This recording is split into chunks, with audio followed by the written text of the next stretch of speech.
In the summer of 1942, World War II had already consumed most of Europe. Germany seemed unstoppable. Its armies had defeated powerful nations and pushed deep into Soviet territory. But ahead stood one city that would change the course of the entire war: Stalingrad, a city on the banks of the Volga River that would soon become the scene of one of the bloodiest battles in human history. This battle was not only about territory, it was about pride, survival, and total destruction. In August 1942, German forces reached the outskirts of Stalingrad. The Luftwaffe launched massive bombing raids that turned the city into ruins. Thousands of civilians were killed in just a few days. Entire districts were destroyed by fire and explosions. German commanders believed the city would fall quickly.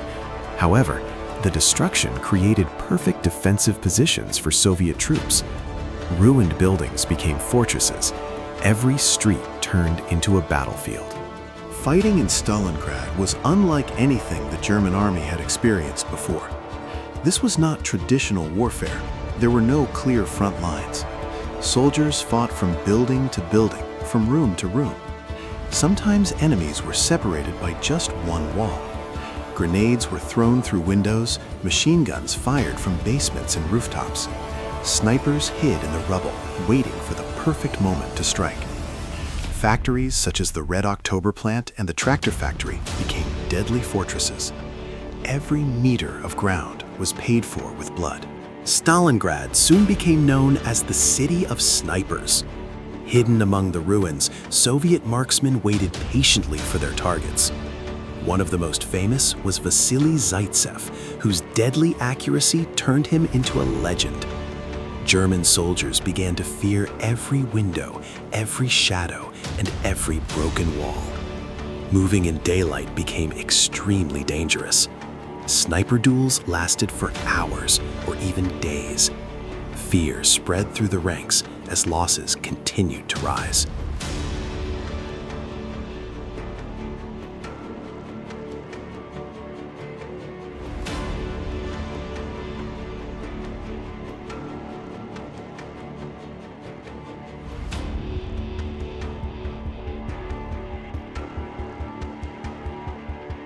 Snow covered the ruins of the city.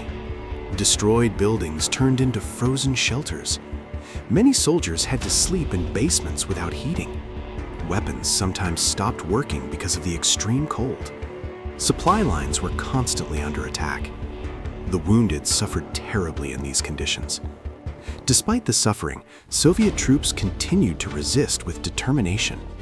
They knew that time was slowly turning in their favor. The freezing wind cut through uniforms and equipment. Many soldiers could no longer feel their hands or feet. Vehicles became difficult to start in the icy conditions. Food rations were reduced day by day. Morale inside the German army began to collapse. Meanwhile, Soviet commanders were planning a decisive strike that would change everything. Night brought even more suffering to the trapped soldiers. Temperatures continued to fall as snowstorms swept across the battlefield. Fires were difficult to maintain, and darkness increased the feeling of isolation. Many units lost contact with each other in the ruined streets. Supplies failed to arrive on time. Hope for relief was slowly fading. Yet, the battle did not stop. Both sides continued to fight with relentless determination.